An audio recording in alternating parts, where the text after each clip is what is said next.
Hello friends good morning आसीगला निजुक्ति 2025 30 December रु अप्लाई आरंभ हो कौन ना एक्सएसएस कनेस्टेबल फॉरेस्टर फॉरेस्ट गार्ड ये सबूर 30 डिसेम्बर रु यार ऑनलाइन अप्लाई डेट लागू करा जायछि। आपण जो मैंने अपेक्षा करके रही यार अंत घटी कि डिसेम्बर 30 तारिख में आमर एक्सएसएस कनेस्टेबल ओडिशा पुलिस ये सबूर निजुक्ति आसवाक जाऊँगी। तो स्क्रीन आप देखिपे ये वीडियो अपलोड करते आपको से वीडियो माध्यम आपको जनाइक चेष्टा करुँची कौन यार प्रोसेस रोचे यार एज एलिजिबिलिटी कौन वैकेंसी कौन केमती कौन ता सांग आउ गोटे कौन चिन्ह आसीगला अबकारी कनेस्टेबल फॉरेस्टर निजुक्ति ये भी जन अपलोड कर ये निहाती भाव सत्य बहुत जल्दी आसवाक जाऊँगी। आपड़ जदि एम्प्लॉयमेंट एक्सचेंज सर्टिफिकेट वैलिड नथिबो ताले रिन्यूअल कर दियंतु यदि नाही अप्लाई कर दियंतु हमरो नोटिफिकेशन आसिया पूर्वरु ये आमर डिसेम्बर लास्ट जनवरी फर्स्ट वीक निश्चित भाव आसीजो।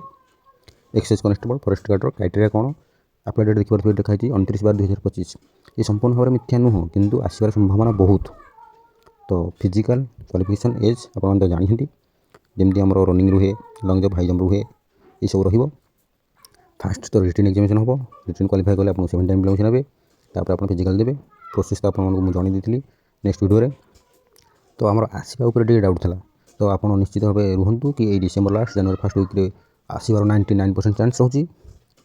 तो एबी प्रिपरेशन आरंभ कर दिंतु एक्सएसएस कनेस्टेबल जीवन अपेक्षा रही है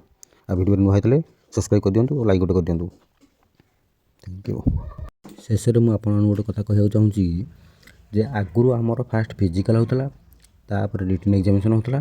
तार मेडिकल होता तो या 2022 मसीह 21 मसीह फास्ट कौन करदे ना रिटन एग्जामिनेशन कले तापर जा फिजिकल कले यह करने द्वारा कौन ना बहुत प्रकार स्काम ए हो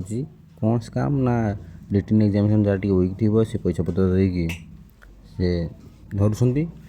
तो बहुत सम्मुखीन होगा पड़ुची आपण मैंने प्रिपेरेसन करूँ भलसे।